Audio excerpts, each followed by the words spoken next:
Awesome. Thanks, Terry. Good morning and welcome to the Electronic Admin and Finance Committee meeting on June 7th of 2022. Due to COVID-19 pandemic, many committee members and staff are practicing physical distancing and are participating electronically. Chair Redmond, Councillors Clark, Galloway, and myself are present in council chambers. I will now call on Caitlin Gillis, the committee clerk, to conduct the roll call, please. Thank you. Regional Chair Redmond. Present. Councillor Verbanovic. Councillor Jaworski. Councillor Clark. Present. Councillor Lawrence. Present. Councillor Jowett. Present. Councillor Erb. Councillor Nowak. Present. Councillor Kiefer.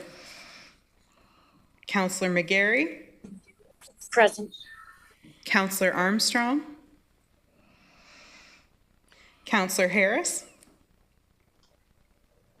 Councillor Shantz. Present. Councillor Foxton. Present. And Councillor Galloway. Present. And we have regrets from Councillor Strickland. Thank you. Thank you. I would like to acknowledge that the land on which we gather virtually today is the traditional territory of the Haudenosaunee, Anishinaabe, and the Neutral people. We acknowledge the enduring presence of the Indigenous people with whom we share this land today, their achievements, their contributions to our community. I'm looking to see if there are any declarations of pecuniary interest under the Conflict of Interest Act, Municipal Conflict of Interest Act. Seeing none, there are no presentations. We had a delegation that looks like that's not happening, correct? We'll move directly to the consent agenda. We have two reports listed on the consent agenda. If you wish to remove any item from the consent agenda, please indicate so now, as we will not take questions on the consent items unless the items are requested to be moved to the regular agenda. Looking around, okay, the items listed on the consent agenda will be dealt with in one motion. Are there any items with which you wish to discuss and have removed from this consent agenda? Okay, I'm looking for a motion to approve the items or receive for information as written. Thank you, Councillor Shantz, seconded by Councillor Nowak. All those in favor, please use your buttons. Oh, sorry, Councillor Foxton? Where is she? Okay, sorry, please proceed. Chair, I was just trying to see, is the consent agenda where we're allowing the amount of monies to be dealt with? No, Councillor Foxton, that's actually an open. Thank you. It's on the regular agenda items. Okay, Nothing other than on that, so we'll have, okay, so that's carried. Much appreciated. Okay, so that's carried unanimously, by the way. We'll move to the regular agenda items. 9.1, strategic focus, responsive and engaging, and the report is before you. This is the purchase bylaw with which Councillor Foxton was referring to. I'm going to call on Mr. Dyer to introduce and highlight this report, please. Thank you, Madam Chair. So the report on the agenda today is a follow-up from the report that staff submitted and that committee considered back in May. There was some discussion at the committee and some requests for some additional information with respect to the proposed amendments to the procurement bylaw. So today's report provides a summary, if you will, of the questions that were raised and staff's response. I do have if possible, I have a short slide deck. We're just going to do a technical change here. Hang on.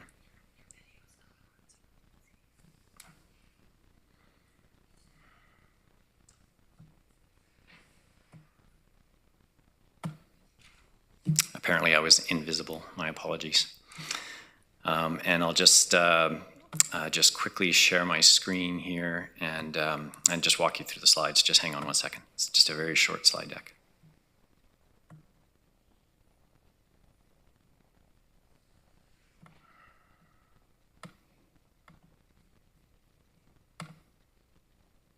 There, I trust that's visible for everybody. So again, just to provide just a quick highlight of this report, again, which is a follow-up to last month's report. The proposed amendments that staff are looking for the committee's consideration for are that if for a tender or request for proposal that is within budget and is being recommended to the low bidder in the case of a tender, that staff can award contracts valued up to $10 million. The value in the bylaw right now is at $1 million. And so just to be clear, the council would still be obligated to award any bids that A, are over budget, or B, that are over $10 million. We're also proposing to treat consultant RFPs in a manner similar to other RFPs. Right now in the bylaw, there is some difference between the two with respect to the number of bids and the dollar value. There are also outlined in the report some wording changes to the bylaw around award limits for emergencies and sole source, as well as some minor housekeeping amendments. And just stepping back for a minute and thinking about, what's the purpose? What are we trying to accomplish here?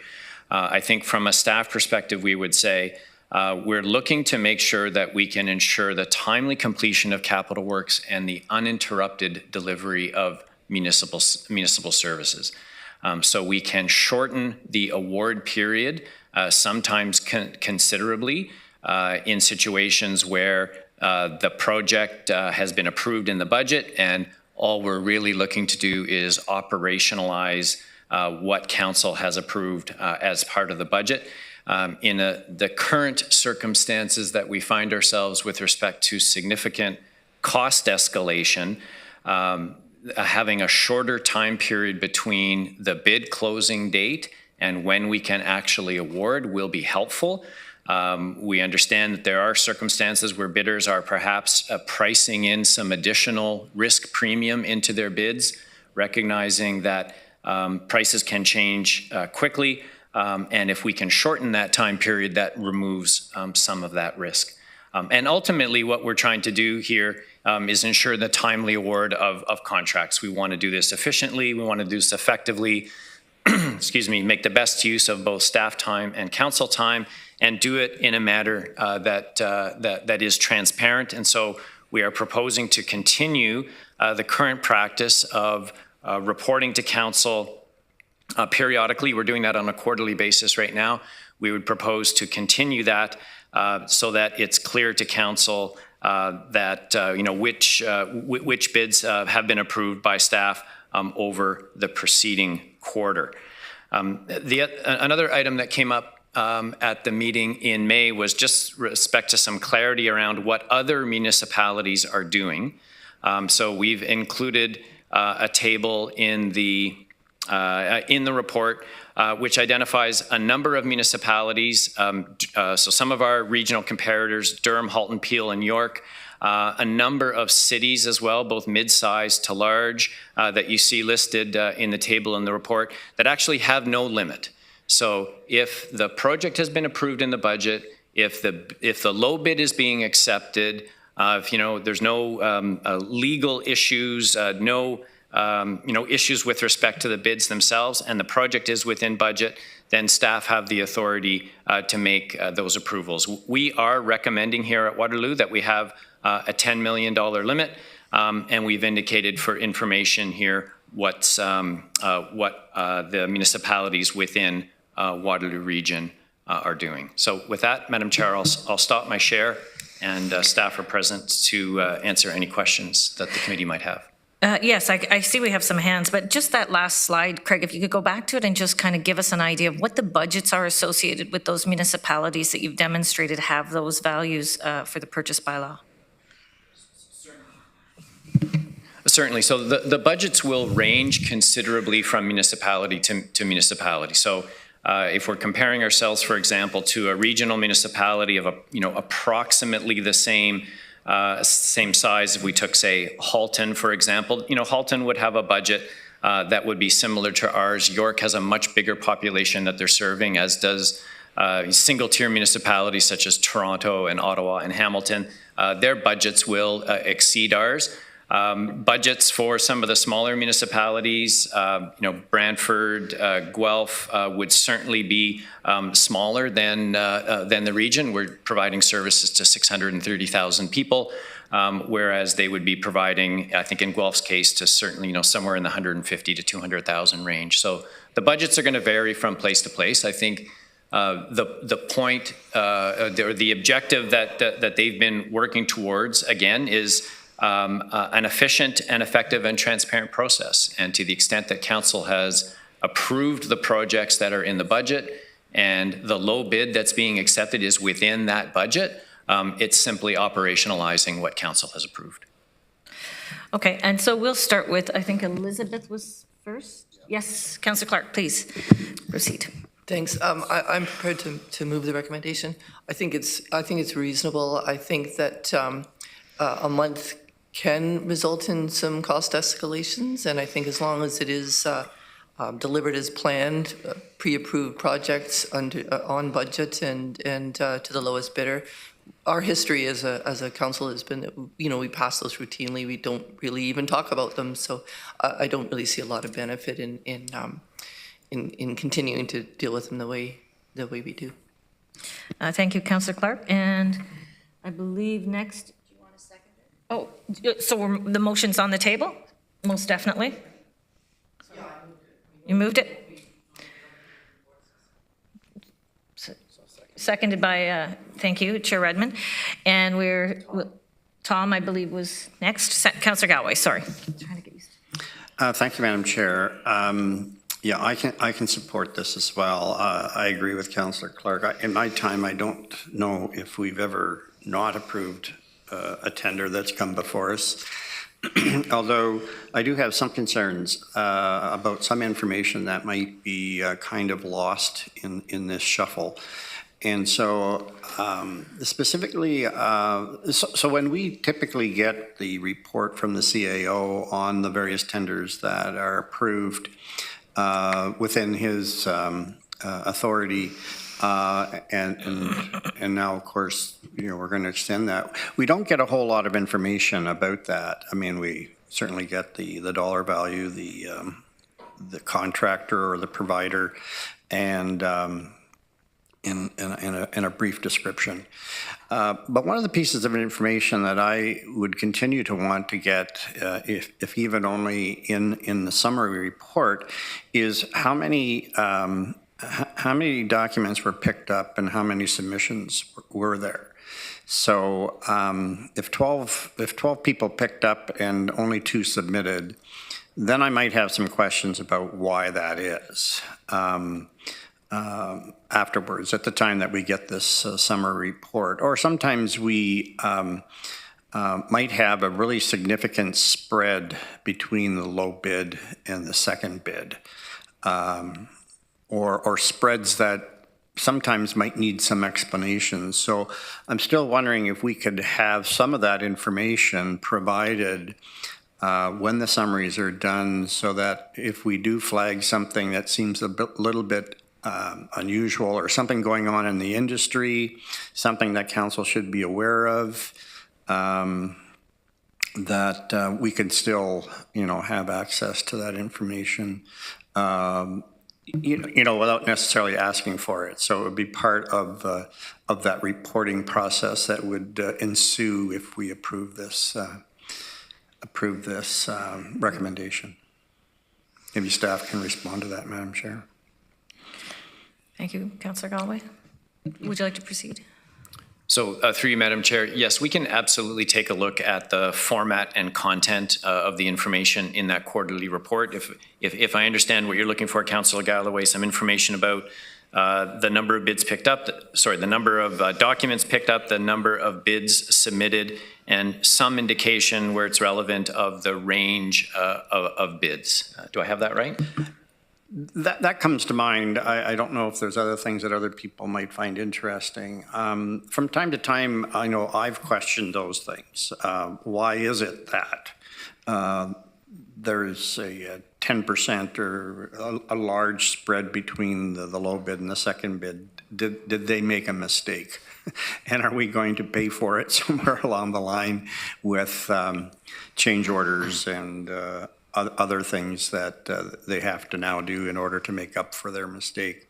Or why did, 12 companies pick up and only 2 submitted? Like, was this a overly difficult tender that they couldn't comply with?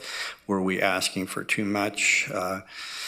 Did we, and I've had this issue before, sometimes when we're ordering large pieces of equipment, where the specifications of the equipment are so precise that there is only one model to buy, and there's only one company that provides it. And so you can't get a lot of bids on some things, and that's sometimes by our own design of the document. And I think as a member of council, I have some, I think council has some responsibility to make sure that the tendering process is open and fair as possible. And sometimes we get contacted by suppliers who say, well, I've been excluded from the process because my piece of equipment doesn't have a 500 amp whatever, and they don't think it's necessarily fair. So, I still think from time to time we might want to have some of that information. I don't know what all, but I think, and we sometimes get contacted by suppliers who are objecting, and now that doesn't happen very often, but we need to have some insight into those things too, and when those things arise. So I think I'm going to look to Mr. Lochner to respond, and then of course Mr. Dyer, if you'll indulge. You want to go first? So through Madam Chair, I think we get the picture. I think we have a sense of the additional information that council might be looking for. I'll work with procurement staff, and my suggestion would be we could design an updated quarterly report, bring that forward at the normal time, and get some feedback from council at that time. It'll be an easy enough report to modify as we go along. And I would also suggest that, in the past, the quarterly reports have to a large extent just been a list of the bids that have been approved, and maybe there's an opportunity for staff to provide a little bit more, let's say, color commentary, if you will, about what we've experienced over the last quarter, and we can look at doing something like that as well. Okay, thank you. That's fine. Thank you, Madam Chair. Sounds fair and reasonable. Thanks. We'll leave it at that for now, and I'm looking to Councillor Foxton. You are next. Thank you. I just want to go on page 27, CPO. Did we have a chief purchasing officer before? Through Madam Chair, yes, we have a chief purchasing officer who also goes by the title of manager of purchasing, and that's Lisa Evans at the region. Thank you. The next thing is where you talk about accepting the bids. What you said, it says in a lot of them, lowest bid. But you know what it doesn't say, which I'm concerned about, is in all of our bids at the township, when we get them, it says bid meets the criteria and was on the scaling. So the scaling that you do for bids. So if that's in there as well, but if you just say lowest bid in our document, that means we have to accept the lowest bid, which isn't true because they have to meet the criteria. So I think that criteria sentence has to be in there for the safety of us. The other one was the emergencies ones. Now, it's not a lot of money. It's only $500,000. I don't have a problem with that, except that if it's an emergency, council should be made aware, whether it be just by email, stating this has arisen, therefore we have to proceed doing this immediately due to this. And then we have accountability. But it's just not willy-nilly. So I don't want to be a figurehead. I want to be a council involved with the process. I want to be knowledgeable so I can answer questions. And so I need these things to answer questions appropriately. So yeah, emergencies, we have to be flagged on them by email. And again, I think we have to put in that the bid meets the criteria of the tender. and that's for our safety. Because it doesn't state that on your, any of this that I see here. So, Thank you. so thanks, Councillor Foxton. So Craig, we're looking at, it meets the criteria, whether it's the lowest bid or not, and rationale if it isn't, and then just, like the color commentary you discussed emergency, correct? Yes, I would say in response to Councillor Foxton's first point, council can interpret, so when we say low bid, it's assumed to be, and we should not assume, it's assumed to be the lowest compliant bid. That's exactly how we will interpret that, and council can rest assured that everywhere where you see low bid, you can interpret that to be the lowest compliant bid. With But respect, I'm not asking for the interpretation of council. I'm asking for anyone else that sees our document. That understood. looks at a document and says you didn't take the lowest bid. Yep. Because that's what it says. It has to say it is compliant with the tender. Yep, and So that's just our protection. And absolutely, and we would totally agree with that, and we will ensure that that is the language that is crystal clear in the bylaw. And with respect to emergencies, I think it goes without saying that there would be ongoing communication with council during an emergency, and we would certainly keep council up to date of any significant procurements that were required. The point's very well taken. And one final thing is you're only asking for up to 10 million for situations where it's in the budget, right? You're not just saying any other time. Is that correct, or have I got that wrong? Through you, Madam Chair, if we were to, so short answer is yes. If the project is not within budget or is not included in the budget, then it would absolutely have to come forward to council for approval. So Thank you. yeah, thank you. Okay, thanks for all of those good details. I guess we'll look now to vote, because we had Elizabeth put the motion forward. Is that correct? And okay, and so please use your buttons to vote.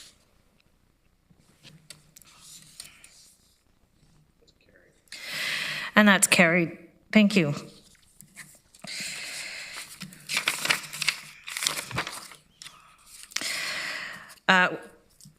We are moving on to, okay, so set out dated May 10th, right? The Regional Municipality Amend Bylaw 1603. Do we have to specifically identify that, or is that already carried in it? Okay. And now we're at the 2022 financial position estimate. So go ahead, Craig. Thank you, Madam Chair.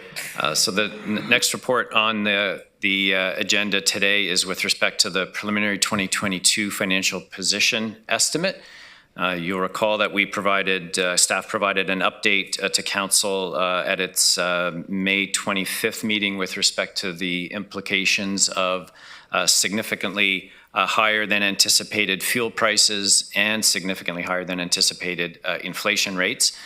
So we've taken that now a step further to look at our overall budget and provide an early estimate of what we think our 2022 year-end position might look like. Again, this is based on information to approximately the end of April, early part of May. So certainly a significant portion of the year still to go. That being said, looking at the implications that we had identified with respect to inflation and fuel, and taking a number of additional factors into account across the region's budget, our early projections are that we're looking at a budget shortfall in the range of $4 to $6 million. So this is basically taking the full impact of the fuel price escalation and the current inflation situation, backing off savings that we have in other areas, backing off some uncommitted provincial gas tax funding that we can use against the transit budget, where we're experiencing our most significant variance with respect to fuel. And also taking into account some of the COVID funding that we received in 2021 and carried forward into 2022. Taking all that into account, our best estimate right now is a $4 to $6 million shortfall.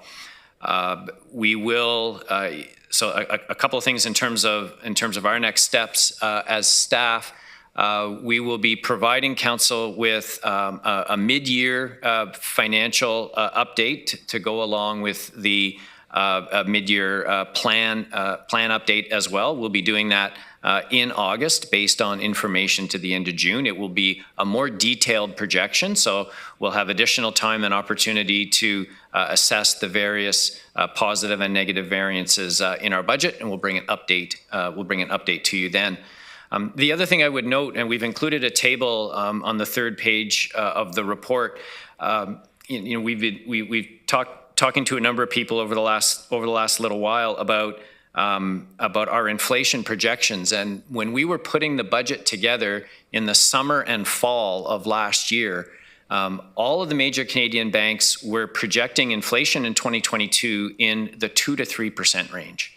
And we're at least double, if not triple, those rates right now. So, and even from a fuel perspective, the fuel budgets that we put together in late 2021 were based on the prices that we were paying at that time and our experience over the course of last year. This was all, of course, predated the significant increase in fuel. So, something that we're monitoring on a regular basis, something we'll continue to report back on if there's any significant changes, and you can anticipate a more detailed financial projection in the next couple of months. Happy to answer any questions. Much appreciated. We'll start with Councillor Foxton, please. Thank you.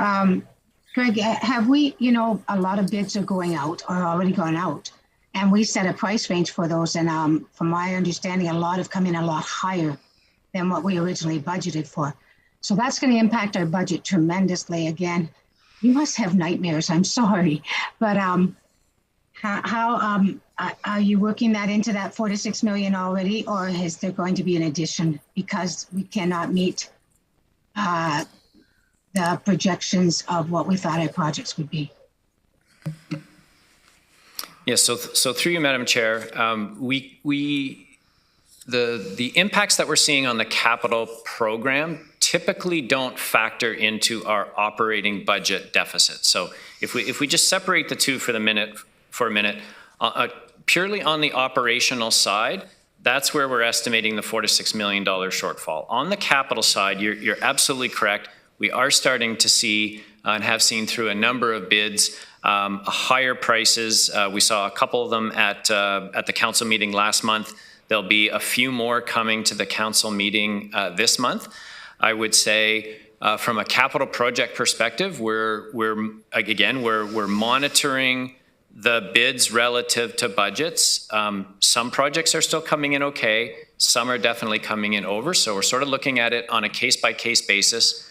Also recognizing that the funding sources for various projects are different. So for example, a good number of our transit projects right now have a significant amount of funding through the Investing in Canada infrastructure program. We've built contingencies into our estimates for those projects. Others are funded by development charges and others by reserves, and that's exactly why we keep these capital reserves, so that we can ensure that necessary work gets done. So when we report back in August, we'll provide a more comprehensive overview of our experience over the first 6 or 7 months with respect to capital projects. It's absolutely a concern, and at the risk of foreshadowing our next report on the agenda, I think our bigger concern is the 2023 capital program and the significant adjustments that we're going to have to make, in some cases across the board, on projects as we update to reflect 2023 dollars. Thank you. Councillor Clark. Thanks, Chair. It may not be fair to ask you this question, Mr. Dyer, and if you're not prepared to answer it at this point, that's fine. But I wonder if you can talk a little bit about how much of our deficit is being driven by unbudgeted and unfunded investments in homelessness services. The report does mention unbudgeted costs associated with supporting the 100 Vic encampment, but I know on a sort of a much broader scale, we are using property tax dollars to support some of our homelessness initiatives, which is unusual because that is actually provincial responsibility. But I would like the public to hear more about really what we do invest in that area if you have that information.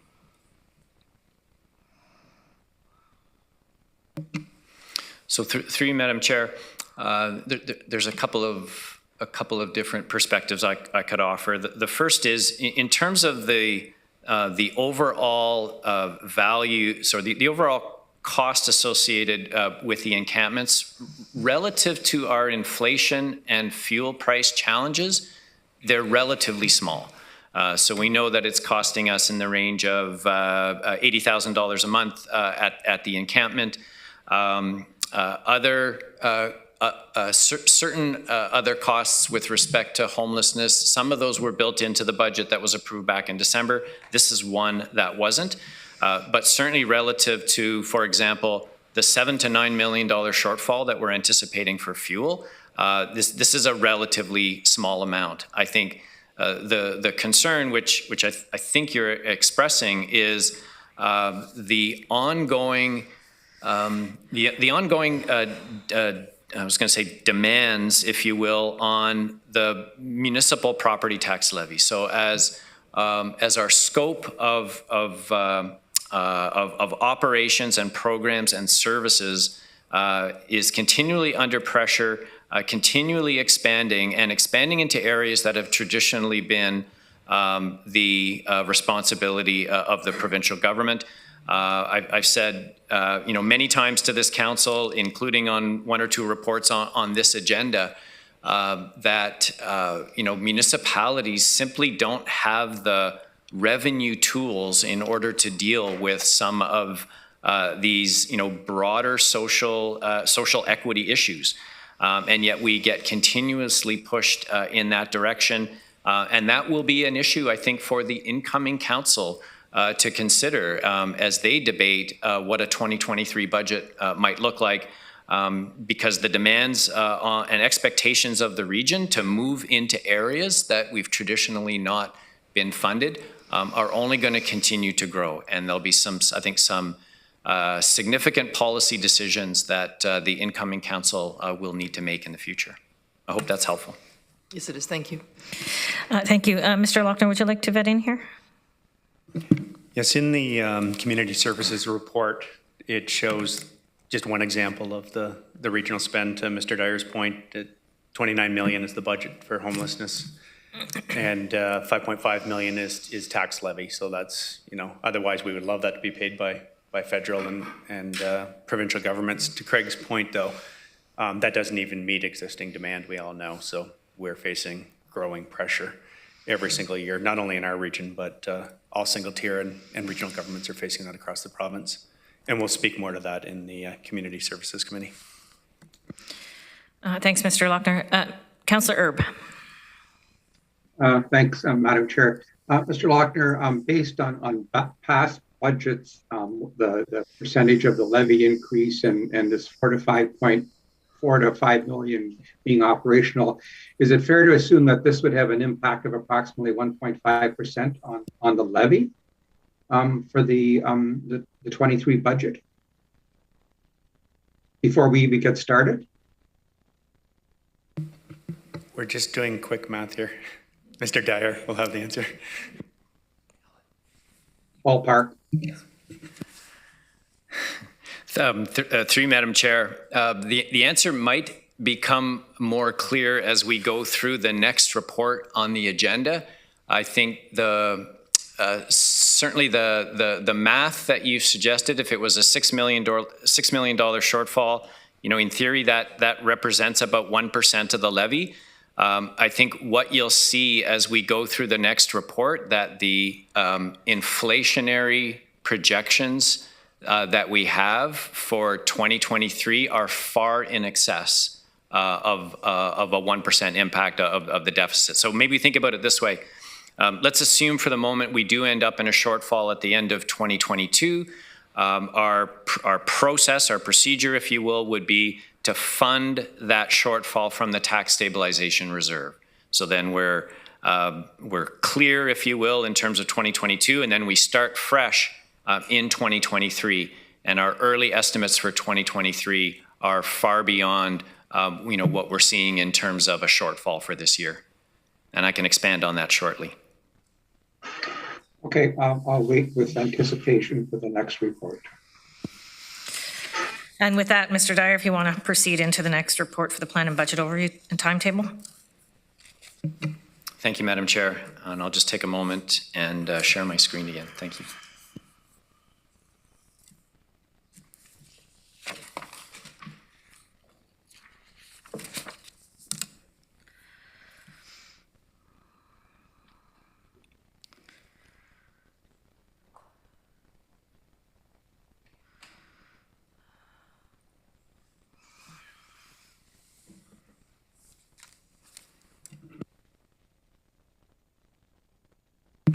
Assuming everybody can see that. Thank you, Madam Chair. We've also provided on the agenda today an early look at our 2023 budget, which seemed, from a staff perspective, to be quite appropriate given the challenges we're experiencing in 2022.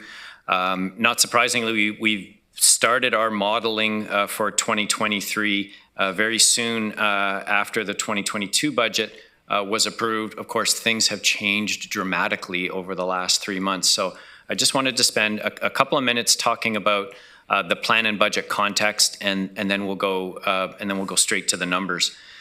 So as we look ahead into next year's budget from a political and social and economic perspective, just a few thoughts to give the context to the numbers that we're going to talk about today. As we've been discussing through the official plan review process, so we have population growth that's outpacing the national average. We have very low unemployment, at the lowest unemployment rates, I believe, in 40, maybe even 50 years. On the flip side, inflation is at a 31-year high. Fuel prices are at levels that we haven't seen before, and overall, the cost of living is outpacing wage growth. We've talked already about the significant construction cost escalation, and I have a chart to show that in a moment.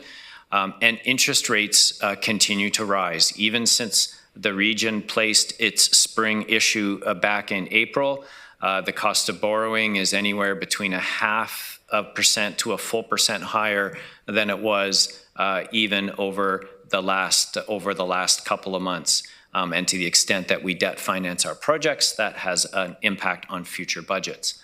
Supply chain challenges continue. We have seen an improvement across the country in terms of provincial deficit estimates, as well as an improved federal deficit as well. So from a senior government perspective, their overall financial position, while still in a deficit situation, is far better than it was 6 to 12 months ago. We've just come off a provincial election. We have a municipal election coming up on October 24th. So everything we're talking about today will ultimately be for the new council to deal with once the new term starts on the 15th of November. Continuing to understand the evolution of COVID-19 and the economic recovery and impacts that it's having in terms of mental health, in terms of hybrid work and other areas as well. And then certainly last, but certainly not least, significant requirements with respect to climate change and the climate change goals that Council has adopted. So with all of that context in mind, we have a list of pressures and growth in terms of service expansion on the region's budget. So we think about the areas that Council has been focusing on over the first 5 months of this year. We have some significant pressure on future budgets for service expansion in the areas of public transit, continued emphasis on the supply of affordable housing, and more recently on the emergency shelter system as well. The Community Services Committee today will be considering a proposal to significantly increase our resources for paramedic services. We continue to implement active transportation across the region, and the council is very aware of the recent expansions with respect to our airport. On the capital side, again, continuing on from our conversation from earlier, we have a number of additions that need to be made to the upcoming capital program, not the least of which is just the simple inflationary costs that we're experiencing with respect to non-residential construction, building in additional work with respect to the Waterloo Region Housing Master Plan, continuing on with our work at the airport, and in a number of different areas as well. And then a budget wouldn't be the same without my mentioning something about the ongoing funding requirements for the assets that we already have, both in and on the ground. We have made some very good progress over the last couple of years. There's still a significant gap between what we have in the budget and what's needed to look after the assets that we currently operate to deliver services, along with looking at the list of tax increment grants that have been approved, and continuing with our funding for discretionary development charge exemptions in order to support economic growth. And then, of course, we try to do all of this in the context of long-term financial sustainability. Compared to our AAA-rated peers, our debt is at an elevated level. That's not new. I've been saying it for the entire term of council, which is why we spend so much time managing our debt, ensuring that we're issuing debt for the right projects as we move forward. And if you think about the issue we did a couple of months ago, focused on a couple of significant expansion projects, being the new police central division at 200 Frederick and the expansion at the airport. We're also very mindful of our reserve balances, which have been improving, but relatively speaking are still low relative to some of our comparators. So there's the background and context that we have as we head into the 2023 budget. And it makes this slide, I think, relatively straightforward. When I think about the 2023 budget, the story of this budget, at least at this point, is cost escalation and service expansion. That's really what's happening in this budget and what's driving the numbers that we see right now. So when we take into account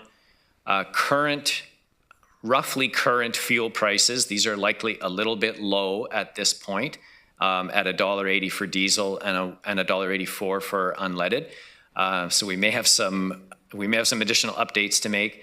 Significant inflationary impacts, as we've discussed. This hits our capital projects, it hits our service contracts, and we're seeing those increases pretty much, in every case higher than what we have budgeted. We have the proposed service expansion for paramedic services we'll be talking about today. We are making an assumption, and my apologies for the acronyms, I should have removed those. We are assuming in our numbers that we will see additional funding through the Social Services Relief Fund and the Reaching Home Initiative. We know there's a risk to that. Reaching Home Initiative, we now have some certainty for the next few fiscal years, but we know that the Social Services Relief Fund that we use to fund the emergency homeless shelter system, that funding runs out at the end of this year. We've made an assumption that the province is going to continue that funding, and I think from an advocacy perspective, this needs to be near the top of council's list. Transit service expansion is also on today's agenda in the Planning and Works Committee. We're optimistic that from an airport passenger volume perspective, we can get to 1 million passengers. The shelter system, again, is something that we're going to have to spend additional time on as we build the next budget. And we're trying to do all of this in an environment where assessment growth is probably not much higher than 1.5%. And so when we put all of those numbers together, the impact on regional services is in the 8 to 10% range. So that's excluding police. And if we put that on the overall tax bill, that's about a 5.5 to 6.8% tax increase. We showed earlier versions of these inflation slides. So this is consumer price index, and the obvious significant upward trend certainly from the beginning part of this year when inflation was still around 1% and it's now hovering around 7%. Even more concerning, perhaps, are the non-residential building construction cost indices, which are currently, based on Q1 of 2022, ranging between 13% and 17% year over year. So if we translate that into doing a new capital program for next year, we'll have significant inflationary pressures to build in. And then this is the slide that we've come up with that, perhaps is the most important takeaway for today. It describes at a high level what we're seeing in our preliminary view of the 2023 budget. And as I said earlier, it's two stories: cost escalation and service expansion. And we can put almost all of the impacts into one of those two categories. And that's all is what's driving the 2023 budget increase at this point. We'll have a lot more to say about this as our 2023 projections evolve. I just at this point would like to ask my colleague Connie McDonald to say a few words around the 2023 budget principles. And just a reminder, there are a couple of recommendations in this report. One is to adopt the 2023 budget principles. The second is to adopt a preliminary schedule, a budget review schedule. And we recognize, of course, that that's something that the new council can adjust. But I think it would be helpful to at least put some dates in calendars. And those are the two recommendations. I'll turn it over to Ms. McDonald at this point. Thank you, Mr. Dyer. Last year, we launched a new annual planning process with staff that really grounded the 2022 plan in Council's vision set out in the Region's strategic plan. A significant component of the planning process was the development and Council endorsement of the 2022 plan and budget principles. These were absolutely critical in guiding staff as they put together the plan. Staff have put together a list of 2023 principles for Council's consideration that really take into consideration the unique and unprecedented environment that we're planning in this year, both in terms of resident need and financial pressures. Those include building on the 2022 approach and successes in the new process that we launched, continuing to ground everything in the strategic plan and have it guide what we do, continuing to invest in critical elements of organizational success. We've had some good conversation here around employee well-being and not burning staff out. Continuing to invest in innovation that leads to greater efficiencies, organizational development to support staff through change. There's been a lot of change, not just based on the pandemic. Everything has changed, and continuing to support the organization through that. Building capacity to sustain our competitiveness to attract top talent. Reviewing service levels to reflect changing needs of community and adjusting service levels to accommodate fiscal pressures. Reviewing provincial and federal responsibilities that are currently funded in whole or in part by the property tax levy. Ensuring adequate asset renewal funding to promote long-term financial sustainability, and avoiding approaches that will make future budgets more difficult.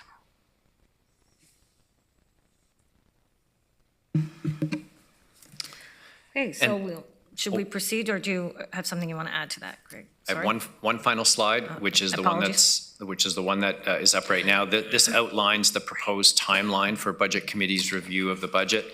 And to summarize, we're proposing that the user rate budgets for 2023 would be approved by the new council in mid-December, and that the tax-supported budget would come forward for approval sometime in the early part of February.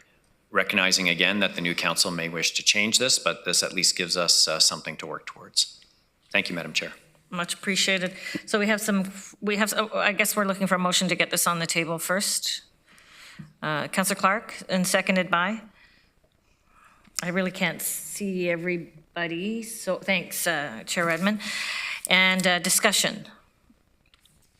So, Councillor Clark, same hand, no? Councillor Galway? Yep, correct. Who's first?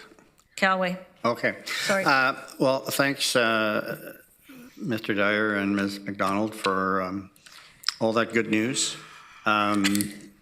But I do want to pull some good news out of there, actually. And it has to do with the airport. You referenced the airport a few times in your presentation, Mr. Dyer, and there's this thinking amongst some in the community that we're spending too much on the airport. Of course, we're also experiencing some significant success, but at the financial level, members of council will possibly remember that our 2017 airport master plan that we approved indicated that we would not spend any more than $26 per household on the airport. And so, notwithstanding all the investments that we're making, Mr. Dyer, I take it that the $26 per household has actually been reduced. And maybe you could describe what number we are now looking at in terms of the per household cost of the airport, even with all the investments that we are making at the airport. And of course, this is primarily because of all the additional revenues that we're receiving as a result of the increased activity. Yes, and through Madam Chair, so with respect to the airport cost per household, as you stated, we established that that maximum amount back when the master plan was initially approved. Because of the significant expansion that was planned for and to a large extent budgeted for in 2022, based on the 2022 budget, the cost per household is in the area of $6 per household.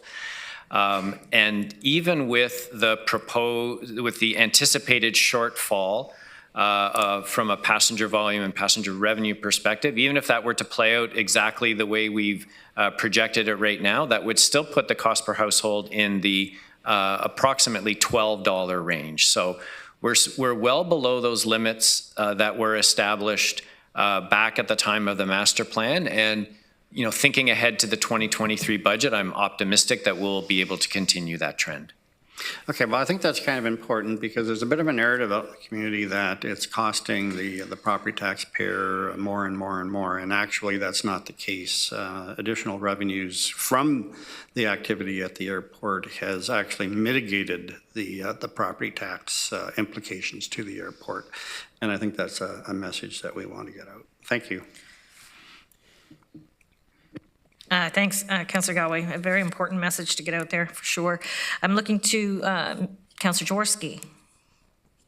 Thank you very much through the chair. I think this is an excellent presentation, excellent content. And what strikes me here is about 2 years ago when we were going through COVID and all the different pressures that we were facing, that we went to the provincial government to say, look at these pressures we're facing, and they came through. I think this is perhaps an excellent opportunity, an excellent presentation to show the provincial government, to show the demands that are being faced by municipalities, where some of these are our own choices, GRT service hours, but many of these aren't, and many of these are provincial responsibilities that we're stick handling. So there's probably an opportunity for advocacy to the provincial government that might work out. I do have a question that's to Craig, but I'll ask the Acting Commissioner of Waste or John to listen in. Producer responsibility for blue box pickup. I believe that's delayed now, but we should see, quote, good news on that front in either the 2024 or 2025 budget. What is the quantum that we might see in terms of reduced costs if we don't have to run the Blue Box program again? I'm just thinking it probably is in the area of like $8 to $10 million, which is relatively significant compared to what we see on the chart 9 that you had there today. I can see Mr. Van de Keer's put his screen on, so we'll let him proceed. Thank you. Thank you, Madam Chair. I'm hoping that John Arsenault is on the call and can help out with the numbers because I don't have it off the top of my head. That is fine. I do think it's 2024, maybe 2025 even, that we'll see some rebate discount, and that'll count good news. So we might be able to, in 2023, as we're looking to build that budget, just rely on the fact there's going to be some good news coming in a couple of years anyway. So anyway, thank you all very much. We certainly can dig up the number and send it out. Thank you. Thank you for that input. And so just under advisement here is that, you know, there is another council taking over in midst of these discussions, but we do need to provide our best guidance to staff in this particular time. So if there's any other comments, questions, now is the time. So I'm looking to you, Mr. Dyer. Sorry. Chair Redmond, please.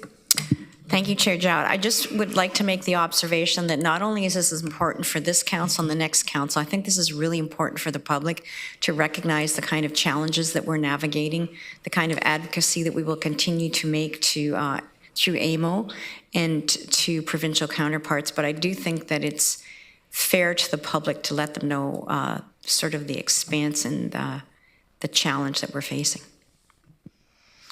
Much appreciated. Mr. Dyer, do you feel satisfied that you got the information that you require? Absolutely. Thank you. Okay.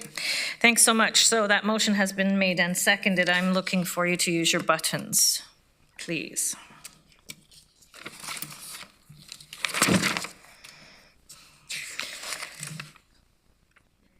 Carried. Thank you. Okay. So I guess we're moving on to no information or correspondence. Any other business?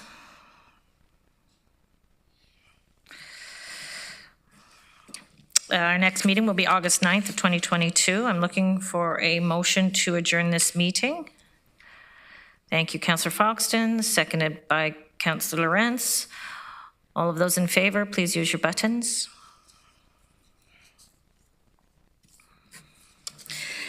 And I'm looking to now a couple minutes to change over. Okay, so we've got a 10-minute break now, so get yourself a coffee or whatever.